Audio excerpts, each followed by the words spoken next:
Hi everybody, I'm Bree the Plant Lady, and today I wanted to provide a quick resource video showing you what your winter sown seedlings should look like. This includes poppies, larkspur, nigella, grains, greens, and a whole bunch of winter active weeds that you might also be experiencing in your gardens. So I'm going to turn the camera around and we're going to dive right into this relatively nerdy subject. So right here in one of my main cottage garden borders, we have a bed that looks extraordinarily messy, even though when you know what you're looking at, it's actually very exciting. So we're going to start right here. This is a cold damaged fava bean. I grew this as an experiment. We're just seeing what it does over the course of the winter. Right behind it, this is a poppy. This is Papaver somniferum, the breadseed poppy, the really tall ones that are all different colors and really extraordinary. Adjacent to that right here is Larkspur. And Larkspur can kind of be defined by these sort of cut leaf, sort of squatty seedling stage. Right here, we've got Bachelor Button, Centuria. Again, these come in lots of different colors too. And these are one of the most robust in the cottage garden mix. They get really quite large. But along with all these good things, you see more poppies and larks and Bachelor Buttons there, I've got a bunch of weeds. So my number one nemesis, I shouldn't say that because I have a lot of nemesis. Basically, if it's a weed, I don't like you. But I really hate this Velcro weed. And that's primarily because it sticks to my cat's fur and they spread it everywhere.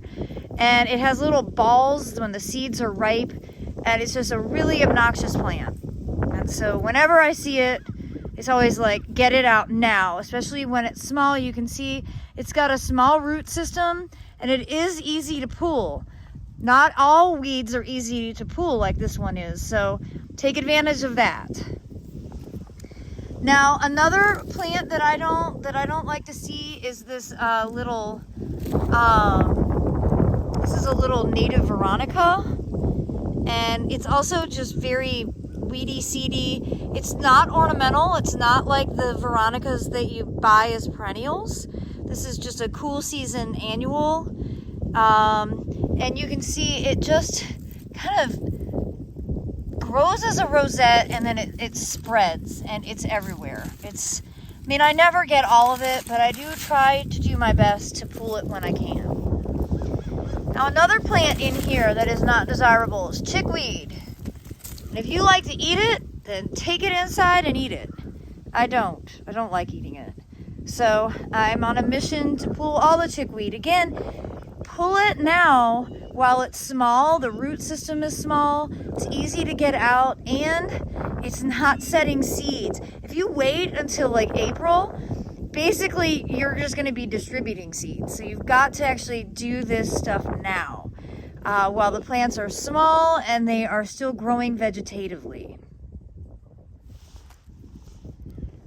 Now, if you watch my videos with any regularity, you know the weed of the winter that I hate the most is vetch. Ugh. And that's right here. And I actually did get a pretty good amount of that root system out. Now, this is in a legume. It is a legume. It does actually fix nitrogen, but it sprawls and smothers and seeds everywhere. It's not a good plant. So pull that out if you have it. If you can. It integrates itself basically everywhere. It grows best in full sun. You can see the little nodules. That's actually how it fixes nitrogen. I wish that I could say it's a good plant because gosh, I have a lot of it, but it's not. But along with that, so here you've got more larkspur. You see it has sort of a roundish cut leaf. Adjacent to that here where the leaves are cut but they're elongated, that is Nigella. So I love growing both Larkspur and Nigella, And that's how you can distinguish the two, because when they first germinate, they basically look the same. But once they get true leaves, you can properly identify one Larkspur from the other Nigella. Now, right along here, we've got a few things going on. We've got some Larkspur. We've also got cilantro. Yes. The delicious herb, at least I think it's a delicious herb. You can add to salsas and things. It's a fantastic plant to include in your cottage garden. So if you allow it to flower, it's got beautiful white blooms that look really nice with the pastel colors of the Larkspur and poppies. So I wanted to show you the plants at different stages. So these are Larkspur that are newly germinated, and you can see the cotyledon leaves, and they're just starting to establish real leaves, true leaves. So they start like this, and then they ultimately will grow out, and they'll look more like that. And that again is what Larkspur look like in their various stages of development once you've direct seeded. Bachelor buttons are fairly easy to distinguish. They have larger cotyledon leaves, and they have kind of this silvery pubescence on their foliage. And so they look like that when they're really small. They get a bit bigger, and then ultimately you'll see they will start to develop kind of these cut leaves that are very silvery. They essentially develop a rosette before they bolt and flower in April and May. So here in this feed tank bed, we've got a mix of lettuce and poppies. And you see the poppies are really quite small still. And obviously they like to grow in full sun. As much sun as possible, you're gonna get better poppy germination. And this is what they look like about 3 weeks after they've germinated. So they stay really small. And that's essentially just how you want them to stay for the winter season. And then they will slowly grow larger into a larger size rosette.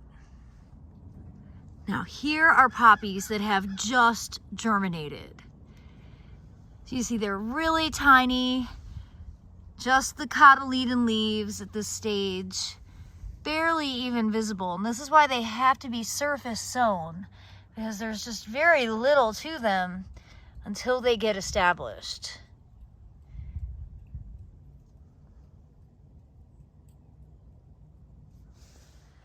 So those are in a 100-gallon root pouch. If I pan down, these are self-sown in the walkway. So you can see what the poppies will eventually grow into with these sort of seafoam green rosettes. Again, they stay close to the ground until the days get longer and much, much warmer, and then they will bolt and set up their stalk with flowers on them. But that's not until like April, May. So you got many, many months to go to keep these poppies alive at this tiny rosette stage. And because I think it has to be acknowledged, the bottle walls actually do provide some significance in a heat sink. So you can see how much larger these poppies are being glass adjacent. And that's because on a sunny day like this, the air inside the bottle heats, and then that air actually influences the temperature right around the bottles. So not only do the poppies love this undisturbed area right along the edge, but they really appreciate the extra kind of zone bend that the bottles provide. So compare that's a big poppy. And now we're gonna go right across this walkway. See how much smaller these ones are? And that's because there's no bottles around. Now in this bed, I've got a really great stand of self-sown Larkspur and Nigella. So I want to show you the difference. And I know I just showed this in a weekly garden tour, but it can't hurt to reiterate. Okay, Larkspur right here. See, it's like a rounded 3 cut leaf stem. All right, so you can see that leaf. Right next to it, right here, you see these elongated leaves. This is Nigella. And yes, they are all growing together, and no, I am not going to thin them. Do not bother transplanting because it doesn't work. Just let them be. I promise you, this will create a really dynamic display. Actually, it's this kind of super dense clustering that is what makes a cottage garden so special, because you would never get this by planting individual plants. This is the magic that happens as a result of direct seeding.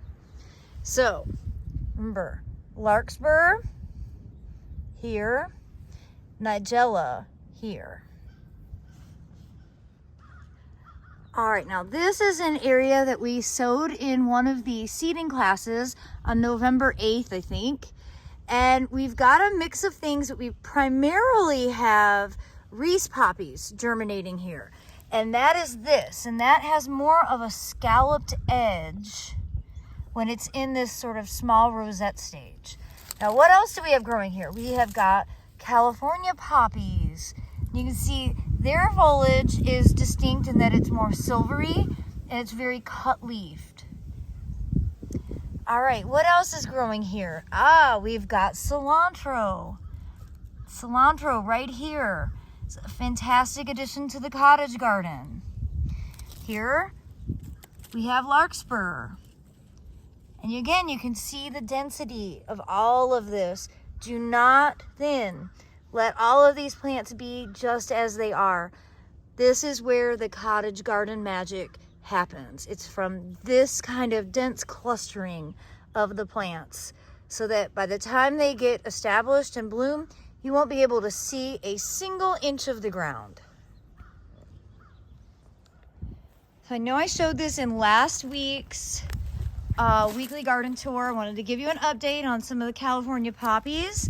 So you can see that old foliage that got severely cold damaged is totally melting and decomposing in place. And then look at the healthy new growth coming up from the base. So this is why you don't want to preemptively remove anything. Just sort of let nature take its course. Over here in the native perennial border at the Carolina Garden House, just before the cold snap, I think again around December 22nd, I just tossed some seeds into this bed. I didn't do any bed prep at all. It's sand with a very light covering of ground-aged pine bark as the mulch, and I figured that would be fine for seedlings to germinate in. Today's the first day that I'm seeing germination, and you can tell I'm happy because I am smiling. I've just spotted a whole bunch of poppies. So let me show you what the poppies, the Papaver somniferum, the bread seed poppies, what they look like when they have very first germinated. First of all, you have to be on your hands and knees, and if you wear glasses, you're gonna need them. You can see these tiny bits of green. There's more right here. Those are Papaver somniferum, the bread seed poppy. And actually there's also some California poppies that I see germinating because they come out with multiple prongs on a leaf. But again, it's so small. It's really hard for my camera to even pick up on it at this stage. But that is a good sign. So if you have seen that anywhere in your beds, leave it alone. Don't do anything. Don't do anything. Just leave it alone. Let the magic happen without you interfering. They are so tiny. I'm so happy. I really wanted this bed to have some poppies and things in it. Larkspur actually has gotten in here. Let me take you over to an area. You see, this is predominantly perennials. And I just wanted to do the seeding while there was still room in the bed, because eventually the perennials are going to fill in and there won't be room. But for the first year or two, it's pretty reasonable. Now this Larkspur, I don't exactly know how it got here because I did not sow it. But these Larkspur have shown up in various areas, and actually here's a really large Nigella that you see is like quite large. It's got like multiple stems. It's already started to like grow a stalk. Here's more Larkspur. A good amount of Larkspur over here, and I think the reason that it's in here is because I used some old potting soil, some old soil cube that I had grown grains in, and I must have had those seeds in that mix as well. And so they've just sort of established themselves over here in this corner, along with those violas that I sowed way back in August. It's great that they're blooming. And here we've got a bunch of kale. This is a couple different varieties of kale growing. That's what that will look like in the seedling stage. And of course, you can eat this at any stage you want. I'm gonna allow them to grow a bit bigger before I start harvesting the greens. Well, everyone, I hope this seedling ID video will be helpful for you so that you'll be able to go out and know what is growing in your garden, whether it's good or bad. Be sure to subscribe to the Breathe a Plant Lady YouTube channel for more updates, and tune in to the weekly garden tours, because that's actually where I go through and do this basically every single week, so you can watch the plants progress over the course of the year. Well, I hope that you liked it. Please give me a thumbs up and share with your friends. And I look forward to sharing more updates in the coming weeks and months. Thanks so much for watching, everybody.